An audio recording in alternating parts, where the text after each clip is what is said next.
Hey guys, welcome back. Robocraft early access coverage. This is episode 102. I'm Enigmius, and today the recently upgraded Flying Squirrel is back in action. The Panther Bee went the way the Panther Bee had to go, and I was left with almost 900 tier 10 prisms just sitting in inventory. It seemed like a kind of a shame to just leave them there when we had this tier 10 bot built entirely out of tier 9 prisms, so I did some upgrading. I didn't get all of the tier 9 prisms before I ran out of the tier 10, but we got most of them. I'm not expecting a massive increase to survivability, but an upgrade is an upgrade. So this is 4 matches that really exemplify what I've been talking about in the past, about sometimes it's just the time of the day that you log on that determines kind of the outcomes of your matches. Now, not my favorite map, I've said that before, just because it's not poorly designed, it's just the layout is kind of claustrophobic. But I'm in a really good position right here because I get to just lob death down upon the enemy. But one of the things that I've been really working on is not allowing myself to get distracted by plasma flyers, enemy plasma flyers of any kind, whether it's wings, thruster sticks, drones, what doesn't matter. I'm at a profound disadvantage when it comes to trying to shoot down those kinds of bots. They're smaller, they're usually faster, they've got equal firepower, and they can climb higher than I can, which immediately renders all of my guns useless. I can't hit them when they're above me. It's just a bad sort of situation. I'm better off trying to lead them over guys on the ground on my team that can shoot up with rails or SMGs and actually do some damage to them, as opposed to just wasting a lot of plasma cycles shooting at bots that I can't destroy. You can see they're just kind of swarming around. So there we go. That's why you don't fight the guys. I was just kind of looking around to see where we might find some more enemy bots, because our guys pushed through really hard and did a great job of clearing up all of the enemy bots that were down here.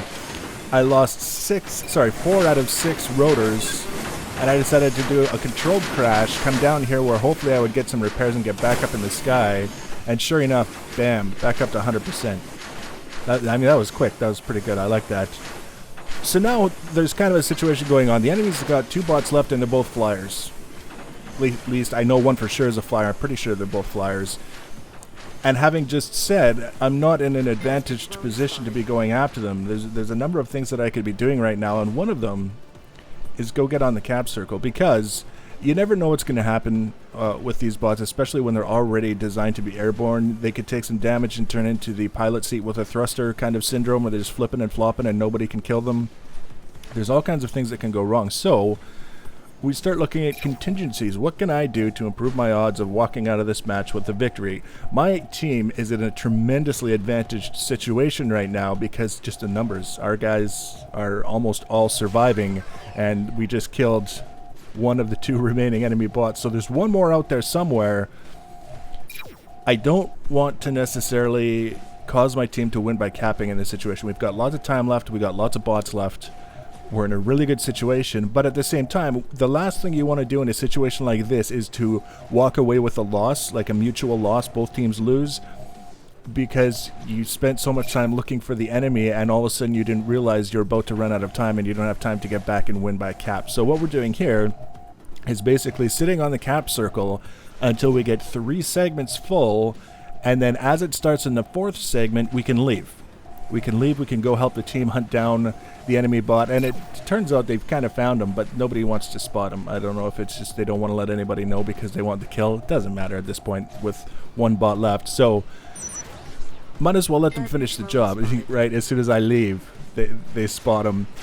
So now we have an opportunity to finish him off, and if he does turn into that pilot seat with a thruster that nobody can hit and kill, and we realize, oh my god, we've got 45 seconds left, we can get back to the base, secure the victory by the cap, and then one way or the other, we come out victorious.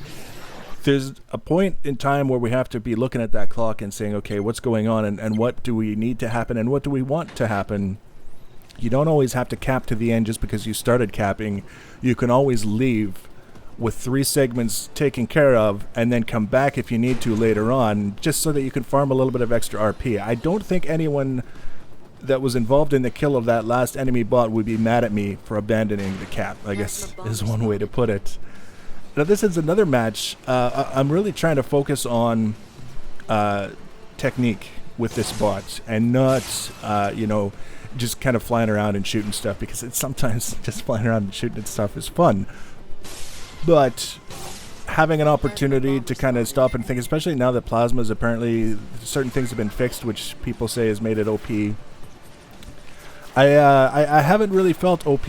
I felt potent, and I felt in certain situations like I'm getting completely violated by things that are not Plasma. So I'm not going to weigh in on that whole argument. Obviously, my last two remaining tier 10 bots are Plasma, so there's going to be a bias whether I want there to be or not. But for now, let's just say that there's a technique to flying a bot like this and getting the most out of it, and it doesn't involve scouting, and it doesn't involve being the tip of the spear.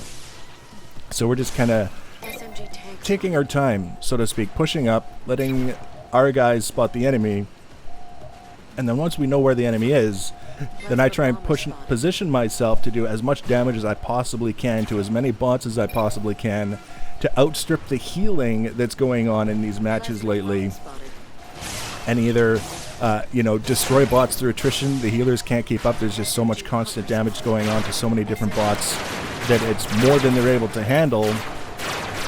Or, just ballooning bots, because, that's fun too. Here's a bad situation for me, in the sense that, I pushed forward to get a clear view of the guys that were capping and hopefully get some shots on them to interrupt that cap process, and I took kind of a beating for my efforts. Now, we took a lot of fire, like an awful lot of fire. We've still got half our rotors, most of our guns. The chassis, as you can see, it's got some holes carved in it, but it's still in pretty good shape. Tough little bot for a chopper, and a little bit more so now that it's all tier 10 blocks, or mostly tier 10 blocks. So I wasn't really expecting to win at this point. Usually when it goes, the enemy starts capping really early and we have to go back and we're disadvantaged. I think if we had have gone by who kills the most bots, we probably would have lost, but in that case, our guys got the cap in, we got the victory, so worked out. I was happy, just because it's more RP, and we need millions upon tens of millions of RP. So this match is going to be another, again, very similar. I don't want to be the tip of the spear. I don't want to be the guy who's out front spotting for the team necessarily.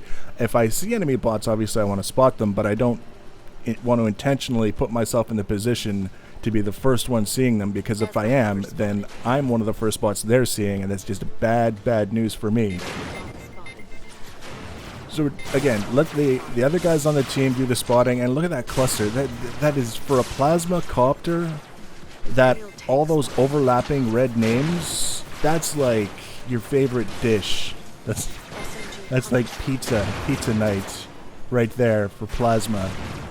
Because I can advance and I can just start shooting in the general direction of those nameplates, and I can do all kinds of damage, more than the individual damage that you could get from each projectile, because we're splashing onto so many other blocks. And again, this is not looking for pinpoint accuracy. Some people are talking about, I'm pinpoint accurate with my Plasma. It's like surgical. No, you're not. It's Plasma. You're not pinpoint accurate. You're not an SMG. You're not a railgun. It's the splash damage, and getting the splash on as many targets as possible is the best use for Plasma, just by the numbers alone. The numbers alone will tell you if you're hitting 3 or 4 bots with splash from a single volley, you're going to be doing more than if you're hitting a single bot with, all of the projectiles hitting at the same time. It's just the math and the way it works out. So that's what we're trying to do. And again, recognizing we've got a Plasma something or other behind us shooting at us. We've heard a railgun. Trying to keep an eye in the back of our mind on where the threats are and how significant are they. So if I kind of keep moving and pushing forward, I'm going to be a harder target for airborne Plasma to shoot at me. If they're that fast that they're going to catch up to me and have their way with me, then it doesn't matter what I do. I'm not going to be able to evade them in the first place. So focusing on the ground targets, supporting our guys on the ground, doing as much damage as I possibly can, it works. It works, and it's very fun. It's very fun when you're in a situation where the other people on the team are pulling their weight and creating a situation where you can do that. It's just fantastic. And then we get this match, which is the 4th in a row. All of these matches have been 1, 2, 3, 4 after the other, with no matches in between that I removed. This is the one that kind of goes in a slightly different direction. And it's the mistakes that you see that are just really sort of beginner level omissions, right?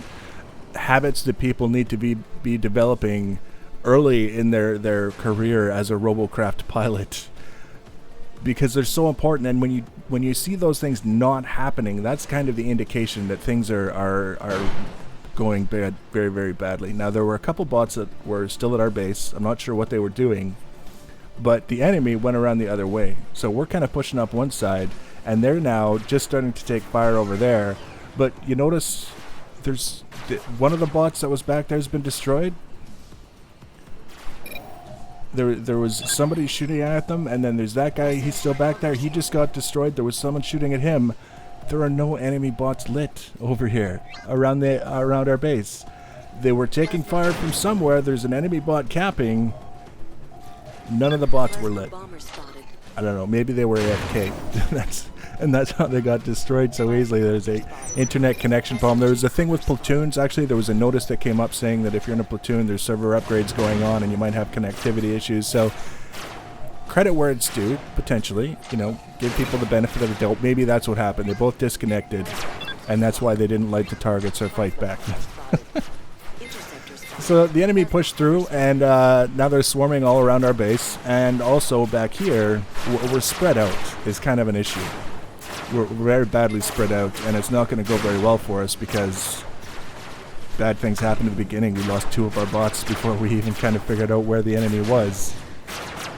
So now I'm looking for a way that I can help out, but I'm taking fire from at least 2 different places, and it takes so long to turn around and start going the other way in this kind of bot that by the time I actually start, getting out of their viewing range, hopefully, I'm not going to be in much shape to be doing any more flying. So this is not necessarily the worst position to be in with this bot, because now we're in turret mode, and we just kind of sit here and lob plasma.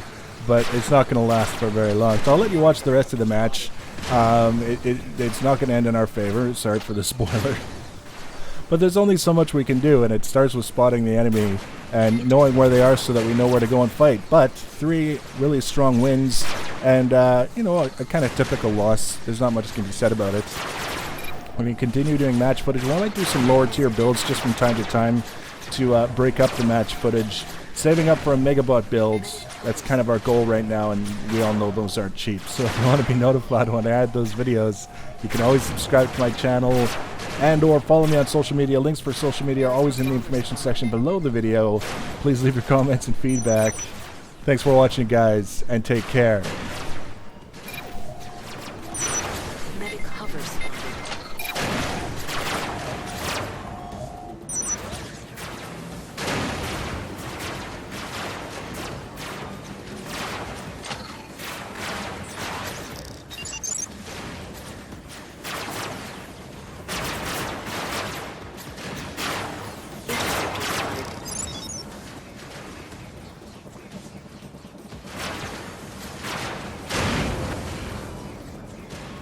Plasmacopter spotted.